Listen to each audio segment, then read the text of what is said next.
मुझे भी प्रधानमंत्री बनना है यार। अच्छा, अगले साल चुनाव है, बोल तो किसी पार्टी से टिकट दिलवाऊं, प्रधानमंत्री बनना है इसको। अरे मैं सच बोल रहा हूं यार, देखना मैं प्रधानमंत्री की लाइफ कितनी मस्त है। कभी अमेरिका के व्हाइट हाउस में डिनर, तो कभी फ्रांस में डिनर, और अब यूएई में। लाइफ हो तो ऐसी यार, वाह। प्रधानमंत्री की पूरी राजनीतिक यात्राओं में तुझे सिर्फ डिनर दिख रहे हैं, देश के बड़े फैसले और बड़े देशों से मजबूत रिश्ते की खबर नहीं होगी तुझे। देख भाई, मुझसे जो हो सकता है मुझे वो दिखता है। अब बाकी रही बात खबरों की, तो खबर देने के लिए तो तू है ना। चल फ्रांस यात्रा के बारे में बता ना कुछ। अच्छा चल बताता हूं। यूएई दौरे से पहले पीएम मोदी 13-14 जुलाई को पेरिस में थे, जहां उन्हें फ्रांस के राष्ट्रपति इमैनुअल मैक्रोन ने grand cross of the legion of honour से सम्मानित किया। यह सैन्य या नागरिक आदेशों में सर्वोच्च फ्रांसीसी सम्मान है, और इसके साथ ही पीएम मोदी इस सम्मान पाने वाले पहले भारतीय पीएम बन गए। इसके अलावा प्रधानमंत्री नरेंद्र मोदी फ्रांस के बॉस्टिल डे समारोह में गेस्ट ऑफ ऑनर के तौर पर शामिल हुए, और फ्रेंच मीडिया तो प्रधानमंत्री नरेंद्र मोदी से काफी प्रभावित दिखी, और फ्रांस के अखबारों में सिर्फ मोदी जी ही दिखे।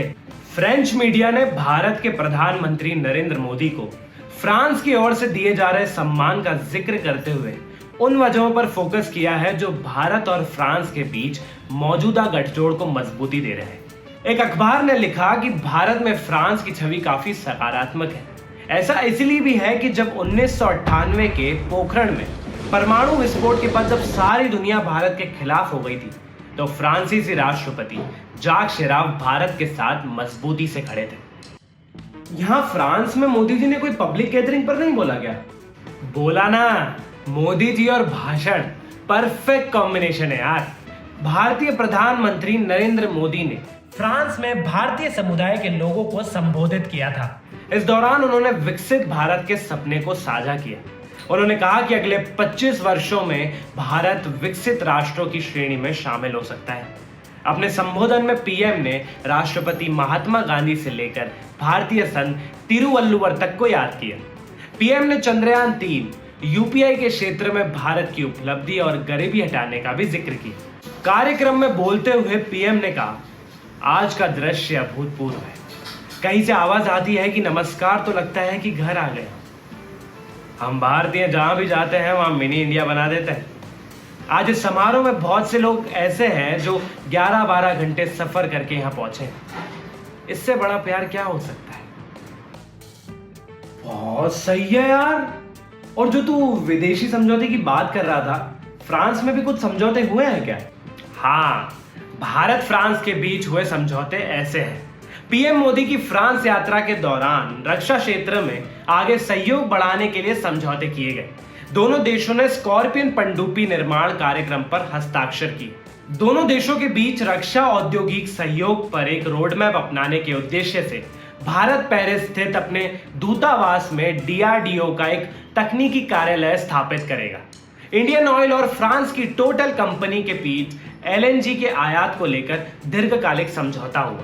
दोनों पक्षों ने पृथ्वी और महासागरों के तापमान पर नजर रखने और जलवायु परिवर्तन का अध्ययन करने की खातिर एक संयुक्त पृथ्वी अवलोकन उपग्रह तृष्णा के लिए समझौते पर हस्ताक्षर करके अंतरिक्ष क्षेत्र में बड़े सहयोग की भी घोषणा की। दोनों देशों ने प्रक्षेपण यान के क्षेत्र में संयुक्त विकास की योजनाएं की भी घोषणा की। भारत फ्रांस ने न्यू स्पेस इंडिया लिमिटेड एवं एरियन स्पेस ने वाणिज्यिक प्रक्षेपण सेवाओं पर सहयोग करने के आशय पत्र पर हस्ताक्षर की। रक्षा मंत्रालय ने फ्रांस से राफेल जेट के 26 नौसैनिक स्वरूप खरीदने और 3 फ्रांसीसी डिजाइन वाली स्कॉर्पियन की पनडुब्बियों की खरीद के प्रस्तावों को मंजूरी दी। भारत फ्रांस के दक्षिणी शहर मार्सिले में वाणिज्य दूतावास खोलेगा। बस बस भाई, कितने समझौते हुए यार। समझौते तो इतने ही हैं, पर कुछ अनाउंसमेंट अभी और भी हैं। क्या? फ्रांस में जब प्रधानमंत्री मोदी संबोधन दे रहे थे, तब उन्होंने कहा कि फ्रांस में संत तिरुवल्लुवर की प्रतिमा लगेगी। फ्रांस में मास्टर्स करने वाले भारतीय छात्रों को 5 साल का long term post study visa दिया जाएगा। इसके साथ ही दोनों देशों ने अपने बीच कारोबारी रिश्ते मजबूत करने पर ध्यान दिया। भारत फ्रांस के बीच गहरे रणनीतिक संबंध होने के बाद भी दोनों देशों के बीच कारोबारी रिश्ता बहुत उत्साहजनक नहीं है। वैश्विक स्तर पर दोनों देश रणनीतिक हित साझा करते हैं। इस लिहाज से दोनों देशों का जोर अब कारोबारी रिश्तों को बढ़ाने पर है। यूएई दौरे के बारे में लगे हाथ बता दे नेक्स्ट वीडियो में। अभी ये वीडियो शेयर कर, लाइक कर और इंडिया लीडर चैनल को सबसे सब्सक्राइब करवा।